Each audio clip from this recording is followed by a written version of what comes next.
Good day and welcome to Prime Times with Atty. Leah.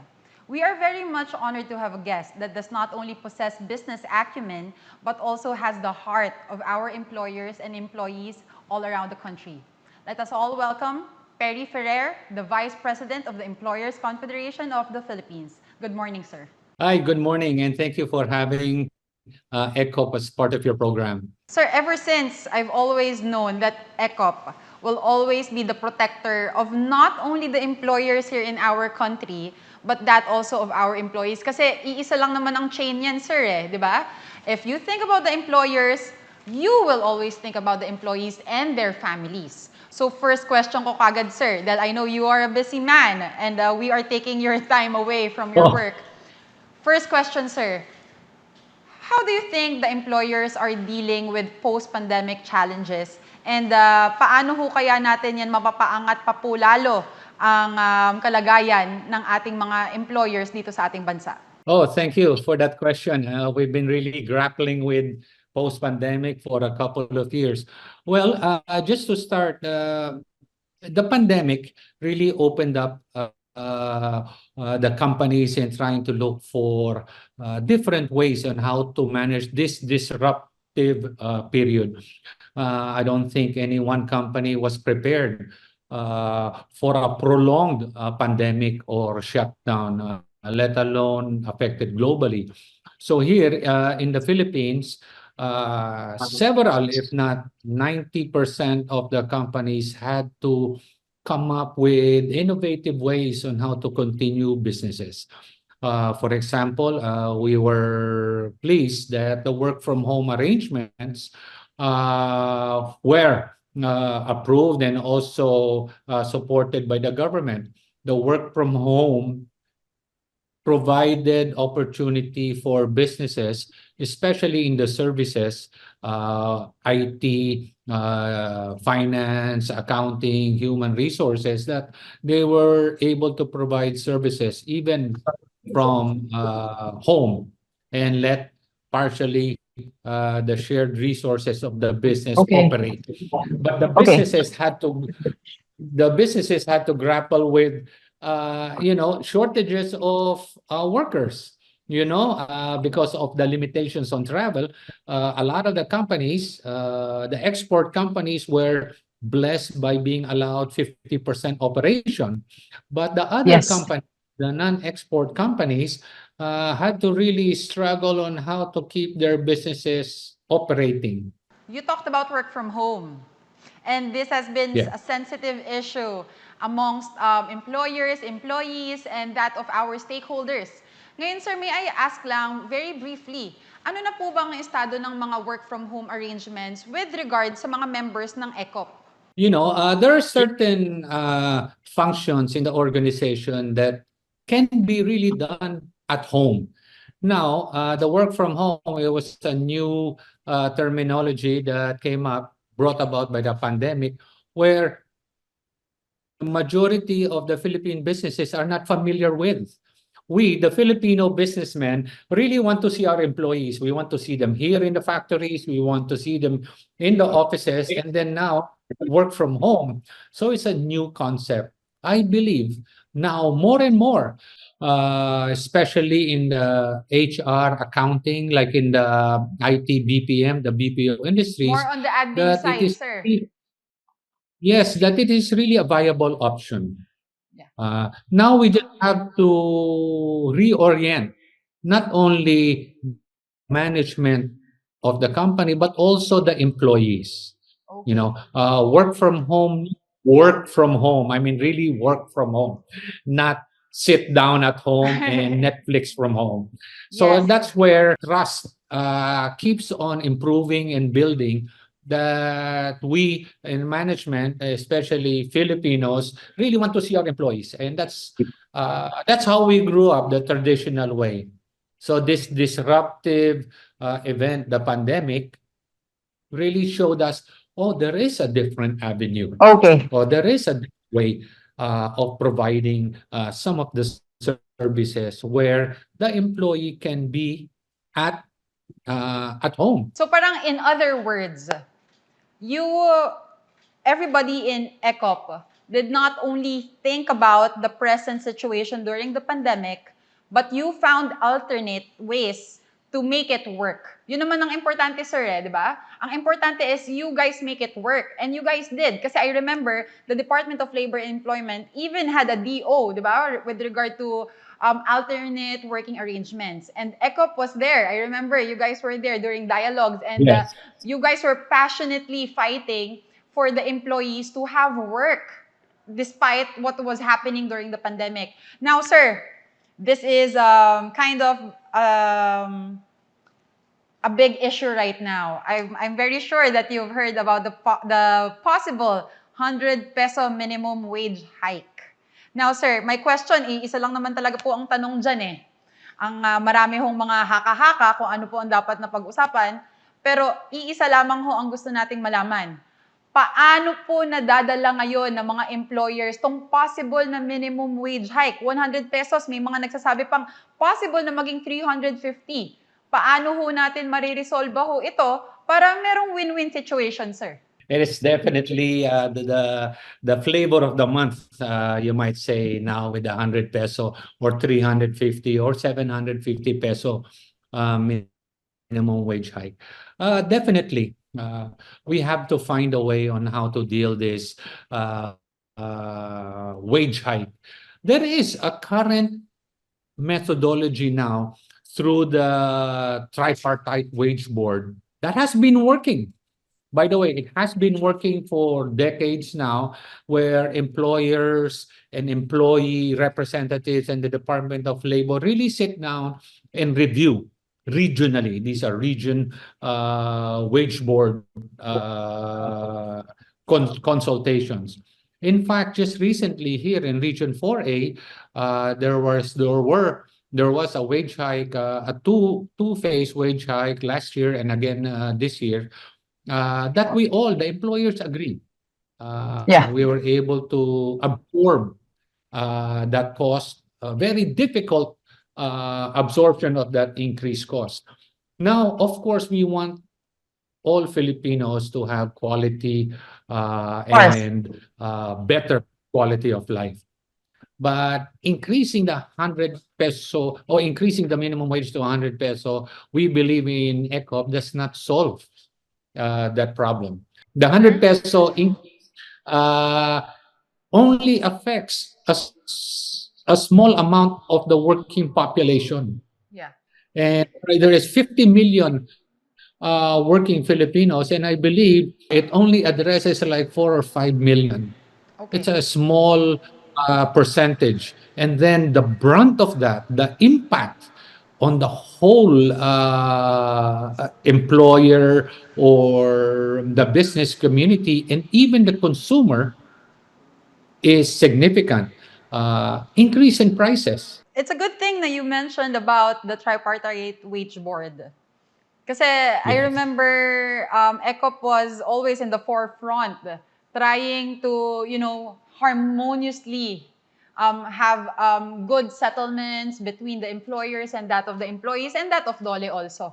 Sir, first question is, na idulog na ho ba natin to sa DoLE na, oh guys, back up lang, medyo mahihirapan kami as employers kung gagawin natin to. And secondly, sir, is you mentioned about this might be just a short-term band-aid solution for not all of the 15 million employees in the country and would only be positively impacting siguro 4 to 5 million. Sir, how do you see a solution whereby everybody would be happy? Kasi sir, ngayon, ang importante, ang sinasabi nga ng Congress, na hindi, kailangan ng 100 peso, 350, 750. Pero kayo sir, nasa ground kayo. Kayo ang nakakaintindi ng sitwasyon eh. So, paano ho ninyo makikita ho ninyo na ma-resolve ito na win-win situation for everybody? It's a very challenging question. By the way, before I answer your question, the 100 peso minimum wage increase is not really just 100 pesos. It is actually, for the employer, it's 135 to 138 pesos. So with a 100 peso minimum wage increase, there is, in addition to that, there is the mandatory government benefits. That's Correct. 19%. That's 19%. Correct. Pag-ibig, SSS, and all those things, PhilHealth. So that's 19%. So it brings it up to 119. Now, most companies, and this is where the differences are, most companies, in addition to the government mandated benefits, add retirement benefits and other benefits. That ranges from 15% to as much as 20%. So in Correct. reality, the 100 peso minimum wage increase would hit a company between 130 to 140 pesos. 670 million additional cost per year. Now, coming post-pandemic, this I just wanted to create a framework. Post-pandemic, we saw increases in kuryente, electricity, logistics costs, supply chain costs. Coupled with that is the uncertainty in the market. Most markets are not back to where pre-pandemic days. Maybe in some of the services, maybe the hotel, there was a short revenge travel. We always hear about it. Yes. So the hotels either are back to like 70, 80% Yeah. occupancy rate, maybe higher, maybe the airlines. But most of the manufacturing companies are still way behind the pre-pandemic levels. So with the increased cost, and in the past year, we have already agreed with the regional wage board on an increase. So napatong na yon, plus the additional cost. So there's a heavy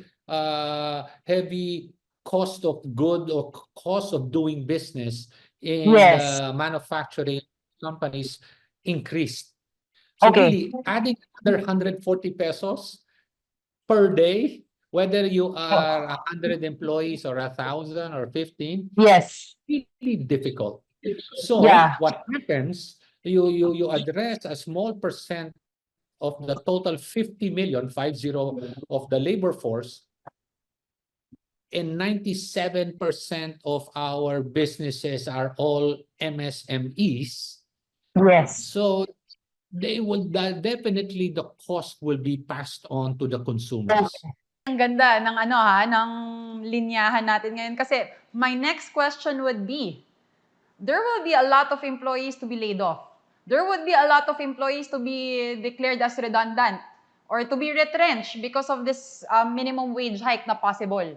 Sir, 2 questions po ito dahil ang lalim na ng napag-uusapan natin and very important na marinig ng mga kababayan natin. Unang question ko, sir, naitanong ba sa inyo ng Congress or ng Senado yung possible na pwedeng win-win situation or compromise? And do you think that this is a wise decision ng Senado na iakyat at this time since kayo ngayon ay nakakaramdam pa rin ng mga epekto post-pandemic, sir? I will shy away from that second question about if it is a wise decision. But you asked their question earlier is what can we do that all Correct. Filipinos, the reason we are clamoring for increase in this minimum wage is because the purchasing power of our peso has decreased. Unfortunately, we do a lot of importation, even though we Yes. are an agricultural country, which I think there are a lot of steps now being done by the new DA secretary on how to be self-sufficient, but that will take time. So now Correct. we are importing. The logistics cost to import rice in Vietnam, for example, our neighbor, is so high.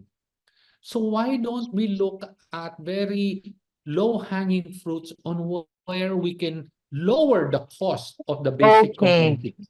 Okay. So logistics cost is very high. I mean, very Of course. high. So Of course. now let's work on very near-term, low-hanging fruit.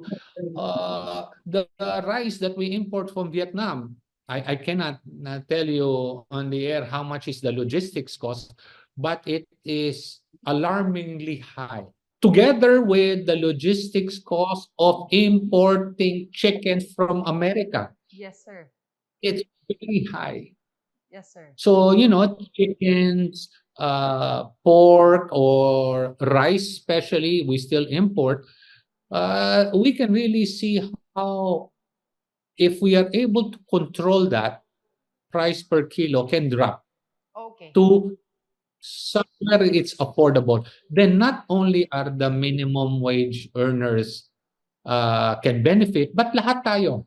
Correct. Even the informal workers, which doesn't is not being addressed by the minimum wage increase, the informal workers, they are 4 times bigger Yes. in number than the minimum wage workers. Yes. Paano naman sila?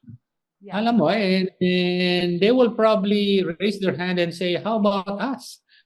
Binigyan yung minimum wage, paano kami? The tricycle drivers, the jeepney drivers, the Yes. agricultural worker, the ones in some of the smaller companies, they will Paano raise their naman eyes. sila? So it is Oo.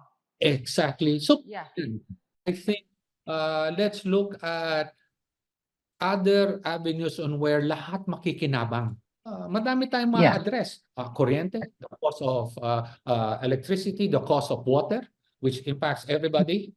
And also, of course, the basic goods, the basic food items.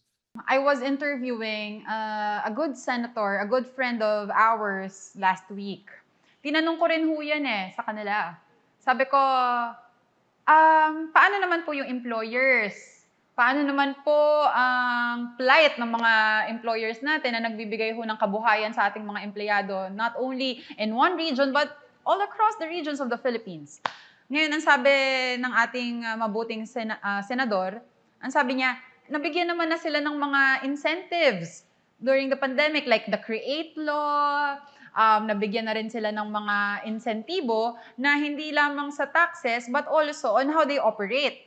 How can you, sir, very briefly, do you think you were given sufficient incentives to bring about or to carry this burden ng dadagdag na not only 100 peso, but 145 peso in the possible event na maiakyat ho talaga tong minimum wage hike? There has been discussions about the companies or the employers who's already given benefits. But what most people fail to realize, the cost of doing business in the Philippines has increased. Literally. From supply chain, logistics, everywhere you go. I'm comparing pre-pandemic to post-pandemic. The cost of doing business here in the Philippines. Let's not compare other countries. Here in the Philippines have increased more in a percentage rather versus the incentives. The incentives doesn't cut across all businesses. It's given the CREATE. We will mention CREATE is only for exporters. Yes, sir. Supply chain. But on the current CREATE, the way it stands right now, it's very difficult. Even exporters are finding challenges, difficulty with the current CREATE. That's why we, the exporters, are in discussions with the government and discussions with certain secretaries. We are very happy that these secretaries and government officials have seen the plight of these exporters and now revised for just addresses the ease of doing business. Correct, sir. Correct, Yes, sir. because there are provisions in CREATE that makes it even difficult to do business in the Philippines. Because of the taxes, So now sir. because of very strange provisions on the CREATE. Strange because it's only in our country that, well, it's a different discussion. But the CREATE addresses that. Yeah. And we're very supportive, very happy with the secretaries and also with government official who is pushing for the passage of an improved CREATE through CREATE more. Yes, sir. And that will address the ease of doing business. But it does not put the Philippines at par with our neighbors when it Correct. comes to attracting foreign investments. Ayan, sir. Sir So Perry. yun, that's a different discussion. Yes. When it comes to the minimum wage and how Create has given companies the incentives, Do you think it's sufficient? we've had it. All these exporters have had these incentives. It is just an extension of these incentives.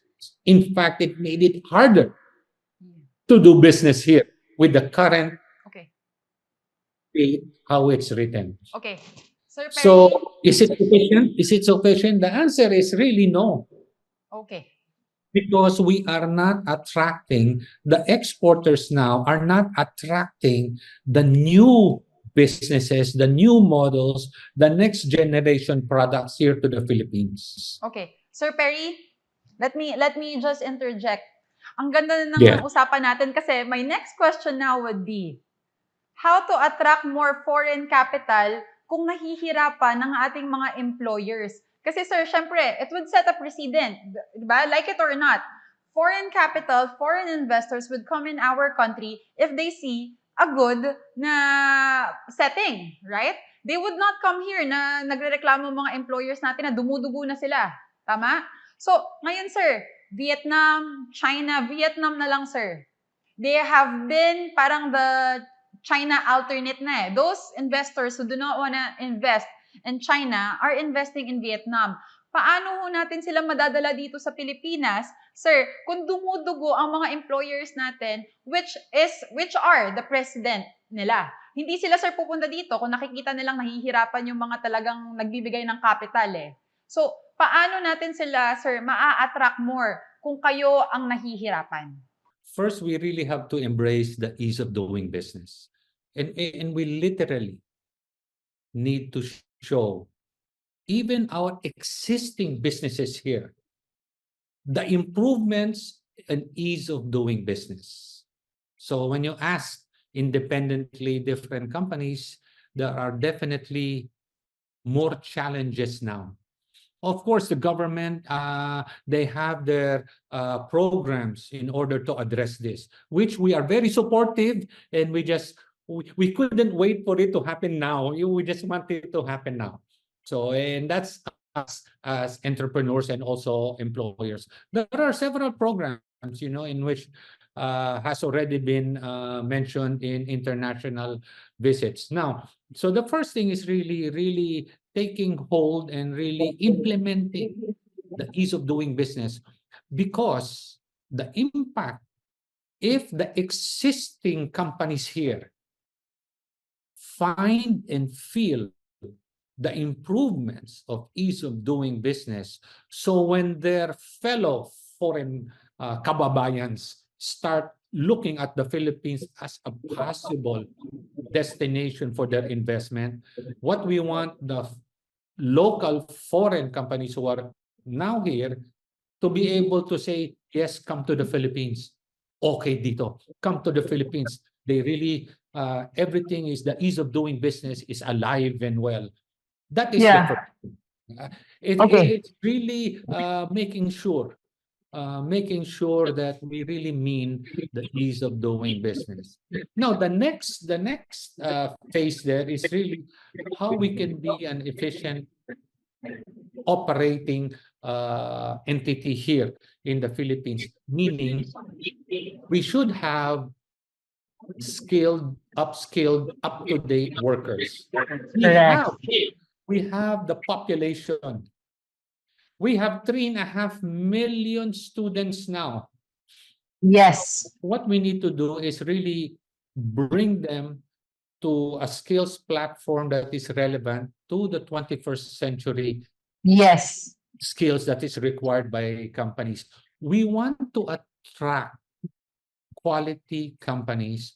We want to attract quality industries that will require quality jobs. If we have quality workers, we will attract quality companies. It's a good thing na you mentioned about, attracting foreign investors through our people, since our people are the largest English-speaking, population amongst the regions na neighboring countries natin. So, ngayon, sir, do you think Tesda, do you think DoLE are helping out in this aspiration of ECOP to have more upskilled workers? Kasi sir, tama ho kayo eh. Lahat, umuoo na nga lang ako sa sinasabi ninyo dahil we have to modernize our workers. Otherwise, we would be stuck dun sa alam lang ho natin dati. So, do you think, sir, sufficient naman ang tulong ng gobyerno dyan ho sa aspiration po ng ECOP?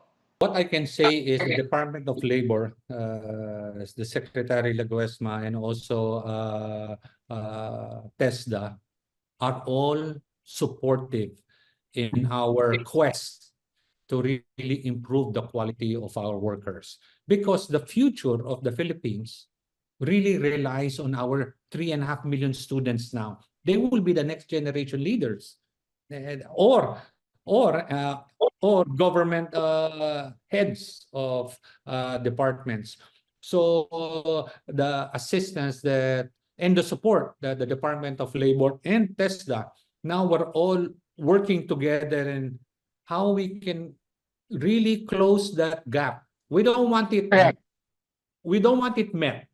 We just want to close the gap between the requirements of the current industry here, skills, I'm talking about skills, and what is coming out of our academic institutions and training institutions. And I can tell you, we've been the closest we're working in skills development with the Department of Labor and Tesla in many years. And I think we have aligned our goals. Yes, For the sir. future of the Philippines. So we have several programs in play now and also being developed to address that. And we're happy that the government agencies are working with the employers. I mean, genuinely working and saying, ano bang kailangan natin? Yes, And sir. to the point that even to the point that these government agencies are looking into the industry training that we have now and possibly applying it Okay. to whatever existing training modules that is existing in the government now. I've always, admired how the Department of Labor and Employment, together under the leadership of Secretary Benny Laguesma, have been doing with our employers and employees and stakeholders. Fair lahat, sir. Diba? Dapat lagi tripartite yan eh. Pero sir, dahil 5 minutes na lang at marami pa akong itatanong, sir. Very briefly, sir, ha? If you could just say yes and one sentence na explanation, sir, that would be good. Gusto kita, sir, magstay pa ng more than 30 minutes. Ang dami ko pa pong tanong, but I know you're a very busy man. First, sir, do you think that the Senate and the Congress are giving additional burden to the employers just because they have not met yung dapat nilang i-deliver sa ating mga kababayan? Those are really dangerous questions to answer. The Senate and the Congress are doing everything in behalf of what they believe the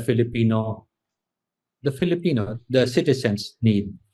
What we would request the government is also to look at the other side, the employers, because our intent, we the employers, we would like to have a healthy relationship, healthy, good workforce, because it makes us competitive. Of course. And if our businesses and our country is competitive, we will get more investments than we know what to do with. And that's how the Philippines, who is rich of human capital, Yes, sir. that need to take advantage of that.